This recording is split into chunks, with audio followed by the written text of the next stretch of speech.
Winnie the Pooh, Chapter 3, in which Pooh and Piglet go hunting and nearly catch a woozle.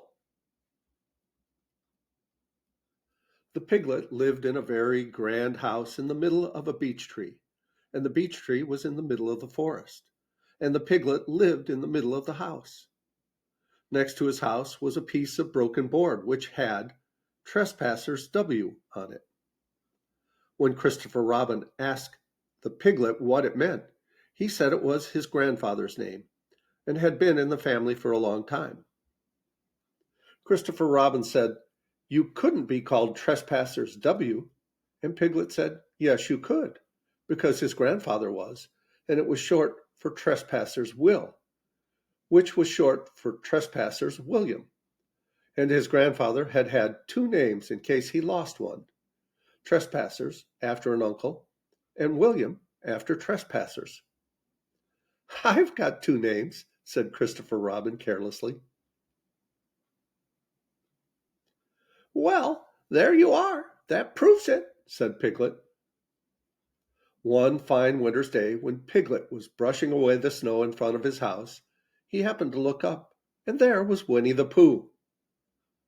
Pooh was walking round and round in a circle, thinking of something else, and when Piglet called to him, he just went on walking. "Hello," said Piglet. "What are you doing?" "Hunting," said Pooh. "Hunting what?" "Tracking something," said Winnie the Pooh very mysteriously. "Tracking what?" said Piglet, coming closer. "That's just what I ask myself. I ask myself, what?" "What do you think you'll answer?" "I shall have to wait until I catch up with it," said Winnie the Pooh. "Now look there." He pointed to the ground in front of him. "What do you see there?" "Tracks," said Piglet. "Paw marks." He gave a little squeak of excitement. "Oh, Pooh! Do you think it's a woozle?" "It may be," said Pooh. "Sometimes it is, and sometimes it isn't. You never can tell with paw marks." With these few words he went on tracking, and Piglet, after watching him for a minute or two, ran after him. Winnie the Pooh had come to a sudden stop and was bending over the tracks in a puzzled sort of way. "What's the matter?" asked Piglet. "It's a very funny thing," said the bear, "but there seem to be two animals now. This, whatever it was, has been joined by another, whatever it is, and the two of them are now proceeding in company. Would you mind coming with me, Piglet, in case they turn out to be hostile animals?" Piglet scratched his ears in a nice sort of way and said that he had nothing to do until Friday, and would be delighted to come in case it really was a woozle. "You mean in case it really is two woozles," said Winnie the Pooh, and Piglet said that anyhow he had nothing to do until Friday. So off they went together. There was a small spiny of larch trees just here, and it seemed as if the two woozles, if that is what they were, had been going round this spiny. So around this spiny went Pooh and Piglet after them. Piglet passing the time by telling Pooh what his grandfather Trespassers W had done to remove stiffness after tracking, and how his grandfather Trespassers W had suffered in his later years from shortness of breath and other matters of interest. And Pooh wondering what a grandfather was like, and if perhaps this was two grandfathers they were after now, and if so, whether he would be allowed to take one home and keep it, and what Christopher Robin would say. And still the tracks went on in front of them. Suddenly Winnie the Pooh stopped and pointed excitedly in front of him. "Look!" "What?" said Piglet with a jump, and then, to show that he hadn't been frightened, he jumped up and down once or twice in an exercising sort of way. "The tracks," said Pooh. A third animal has joined the other two. Pooh! Cried Piglet. Do you think it is another Woozle? No, said Pooh, because it makes different marks. It is either two Woozles and one what it might be, Whizzle, or two it might be, Whizzles, and one, if so it is, Woozle. Let us continue to follow them.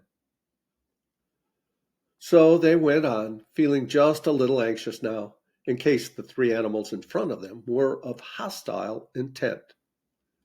And Piglet wished very much that his grandfather, T.W., were there instead of elsewhere. And Pooh thought how nice it would be if they met Christopher Robin suddenly, but quite accidentally, and only because he liked Christopher Robin so much. And then all of a sudden, Winnie the Pooh stopped again and licked the tip of his nose in a cooling manner, for he was feeling more hot and anxious than ever in his life before. There were 4 animals in front of them. Do you see, Piglet? Look at their tracks. 3, as it were, Woozles, and 1, as it was, Whizzle. Another Woozle has joined them. And so it seemed to be. There were the tracks, crossing over each other here, getting muddled up with each other there, but quite plainly, every now and then, the tracks of 4 sets of paws. I think, said Piglet, when he had licked the tip of his nose too, and found that it brought very little comfort, I think I have just remembered something. I have just remembered something that I forgot to do yesterday and shan't be able to do tomorrow.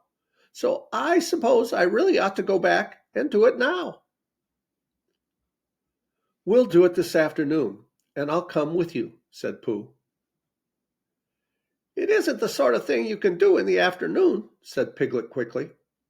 It's a very particular morning thing that has to be done in the morning, and if possible, between the hours of— What would you say the time was? About 12, said Winnie the Pooh, looking at the sun. Between, as I was saying, the hours of 12 and 12:05. So really, dear old Pooh, if you'll excuse me— What's that? Pooh looked up in the sky, and then, as he heard the whistle again, he looked up into the branches of a big oak tree, and then he saw a friend of his. It's Christopher Robin, he said. Ah, then you'll be all right, said Piglet. You'll be quite safe with him. Goodbye.